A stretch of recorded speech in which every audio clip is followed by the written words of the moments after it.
இதை வச்சு தான் இன்றைக்கி நம்ம கேக்கு செய்வோம். அஸ்ஸலாமு அலைக்கும், எல்லாம் எப்படி இருக்கீங்க? இன்றைக்கி நம்ம என்ன செய்ய போகிறோன்னா குட்டீஸுங்களுக்கு ஃபேவரட்டான கப் கேக் தான் செய்ய போகிறோம். கப்பில் வந்து நான் இந்த மாதிரி கப்பு எடுத்திருக்கேன். இதில் வந்து நம்ம கப் கேக்கோட பேப்பர் போட்டுக்கலாம். நம்ம வந்து ஓவனில் செய்யல, அடுப்பில் தான் செஞ்சு காமிக்க போகிறேன்.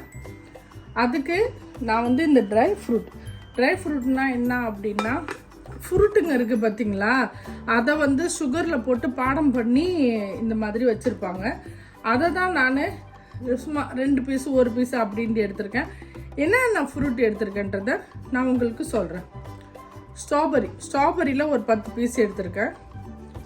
பைனாப்பிளில் 2 பீஸு, கீவியில் 3 பீஸு, ஆமில் ஒரு 3 பீஸு, இது வந்து மாம்பழம். மேங்கோவில் 3 பீஸு, இது வந்து ஸ்வீட் மெலன், அதில் ஒரு 2 பீஸு எடுத்திருக்கேன். இதை தான் வந்து நம்ம போட்டு நம்ம செய்ய போகிறோம். இது இல்லை அப்படின்னா நீங்கள் டூட்டி ஃப்ரூட்டி இருக்குது பார்த்தீங்களா, அது போட்டுக்கலாம். அதுக்கும் பதில் தான் நான் இந்த ஃப்ரூட்டுங்க எடுத்திருக்கேன். அதுவும் நம்ம வந்து இப்போ பப்பாளி பழத்தில் தான் செய்கிறாங்க. ஆனால் இருந்தாலும் இந்த மாதிரி டிஃப்ரெண்ட்டான ஃப்ரூட்டுங்க போட்டு செய்யும் போது பிள்ளைங்களுக்கு ஒரு வாயில் இது வரும்போது பிள்ளைங்களுக்கு ரொம்ப பிடிக்கும். நான் வந்து கம்மியாக தான் செய்யலான்ட்டு முடிவு எடுத்திருக்கேன். கம்மியாக தான் செய்ய போகிறேன். நான் இதுக்கு என்ன தேவைன்றதை உங்களுக்கு நான் காமிக்கிறேன். இந்த ஃப்ரூட் வேணும், இந்த ஃப்ரூட்டு இல்லை அப்படின்னா நீங்கள் டூட்டி ஃப்ரூட்டியே போட்டுக்கலாம். 3 முட்டை, 1.5 கப் மைதா போடுவேன். நான் 1 கப் வச்சுருக்கேன். 1.5 கப் மைதா, 1/2 கப் சுகர். ஏன்னா சர்க்கரை ஏன் நான் 1/2 கப் எடுத்திருக்கேன்னா இதில் எல்லாமே இனிப்பு இருக்குது. ஏன்னா இது இனிப்பில் தான் அதை வந்து ஊற வச்சு அது பாடம் பண்ணி வைப்பாங்க. அதனால அதில் இனிப்பு இருக்குது. அதனால் நம்ம கம்மியாக போட்டுக்கலாம். எண்ணெய் வேணும்னா எண்ணெய் போட்டுக்கோங்க. நான் வந்து butter 1/2 cup butter, baking powder, vanilla essence, baking soda, பால் 1 கப். இதுதான் இதுக்கு கேக்குக்கு தேவையானது. நம்ம வந்து கப் கேக் தான் இப்போ செய்ய போகிறோம். வாங்க எப்படி செய்கிறதுன்னு பார்ப்போம்.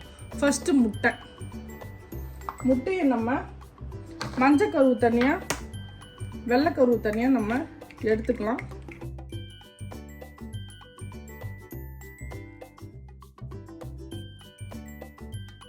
நான் வந்து வெள்ளைக்கருவு தனியாக, மஞ்சள் கருவு தனியாக எடுத்துட்டேன். இதை அப்புறமா போடுவோம். இது கொஞ்சம் நம்ம அடிச்சிட்டதுக்கு அப்புறம் அடித்தாக்க கொஞ்சம் நல்லா சாஃப்டாக வரும் கேக்கு. அதுக்கு தான் நம்ம இது செய்ய போகிறோம். நம்ம இந்த மாதிரி நல்லா அடிச்சுக்கிட்டோம்னு வச்சுக்கலாம், சாஃப்டாக வரும்.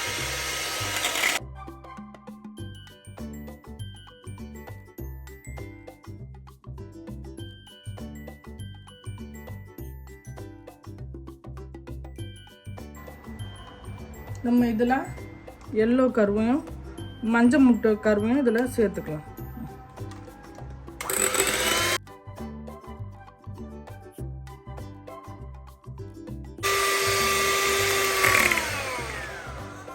நம்ம ஒன்றா போட்டுட்டு கொஞ்சம் கொஞ்சமாக அடிச்சுக்குவோம். சோடா போட்டோம், பேக்கிங் பவுடர்,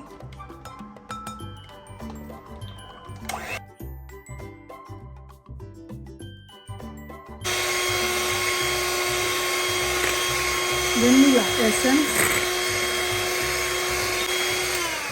பட்டர் மெல்ட் பண்ணி வச்சுருக்கேன், அதை நம்ம போட்டுக்கலாம். பட்டர் இல்லைன்னா நீங்கள் எண்ணெய் போட்டுக்கலாம், குக்கிங் ஆயில் போட்டுக்கோங்க.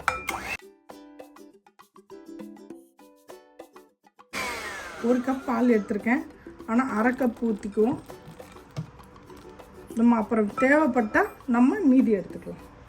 இதில் மைதா மாவு 1 கப்பை நம்ம சலிச்சு போட்டுக்கலாம்.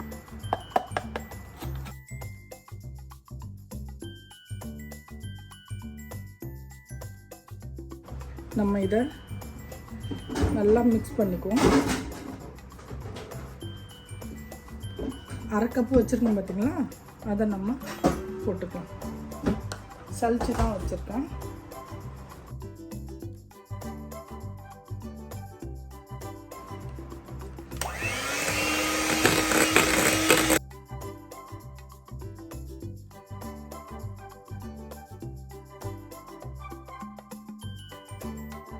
இப்போ நம்ம பால் வந்து 3/4 கப்பு தான்.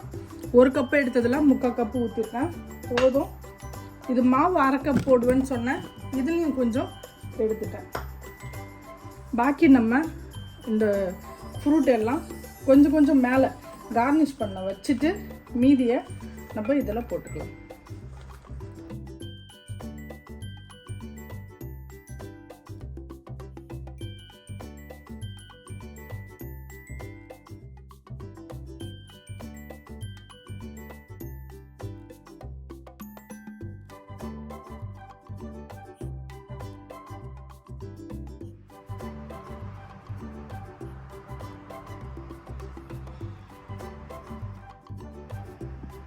நம்ம கேக்குக்காக செஞ்ச பேட்டர் வந்து இது 9 கோப்பைக்கு தான் வந்திருக்கு.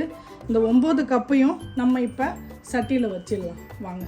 நல்லா இருக்குல்ல, பார்க்கவே செம்மையாக இருக்குது பாருங்க. சட்டியை முன்னாடியே சூடு பண்ணிட்டோம்.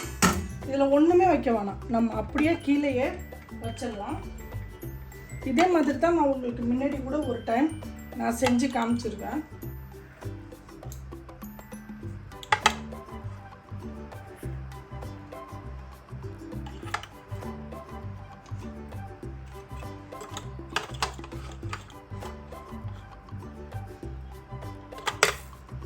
ஒரு கப் மட்டும் மீதி ஆயிடுச்சு. நம்ம அதை வேறு சட்டியில் வச்சுக்கலாம். இதை இப்படியே ஸ்லோவாக வச்சு ஒரு 25லேருந்து 30 நிமிஷம் நம்ம இதை வச்சுக்குவோம். இப்படி ஆகட்டும், வெந்துட்டுருக்கா இது மாதிரி வரும். இந்த ஒன்று மீதி இருந்ததை இதில் வச்சுருக்கேன். இது ஆயிடுச்சு, இதை நான் ஆஃப் பண்ணிடுறேன்.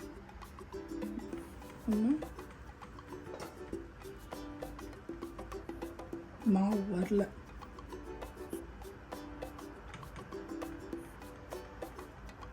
எதுலேயுமே மாவு வரல அப்படின்னா கேக் வெந்துருச்சுன்னு அர்த்தம். நம்ம ஆஃப் பண்ணிவிட்டு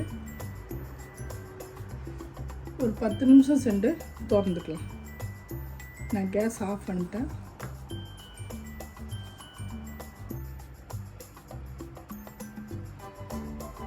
எவ்வளோ செம்மையாக இருக்குது பாருங்கள், கலர் கலராக. இதை குட்டீஸுங்களுக்கு கொடுத்தீங்க அவ்வளோதான். இதை நம்ம வெந்துருச்சு, நம்ம மூடி வச்சுருவோம். ஒரு 10லேருந்து 15 நிமிஷம் ஆறுனதுக்கு அப்புறம் வந்து எடுத்து உங்களுக்கு நான் காமிக்கிறேன். ஒன்று மட்டும் தனியாக வச்சுருக்கேன். இது பாருங்க எப்படி வருது பாருங்க, எவ்வளோ சாஃப்டாக இருக்கு.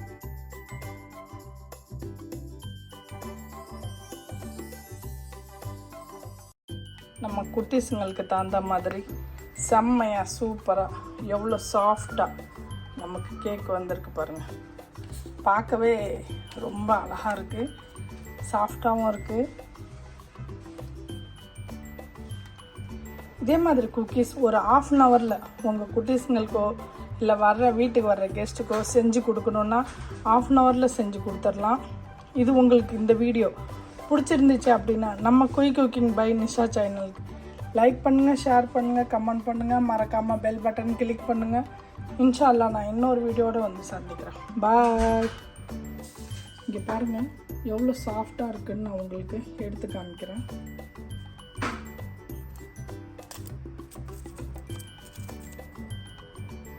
இது நம்ம வெறும் தரையில் வச்சோம்ல, இது இல்லாமல் மேட்டு கீழே எதுவுமே இல்லாமல் நம்ம வச்சுருக்கோம் இது. அதனால் இந்த மாதிரி பேப்பரு எடுத்துகிட்டு போகுது. ஆனால் எவ்வளோ சாஃப்டாக இருக்குது பாருங்கள்.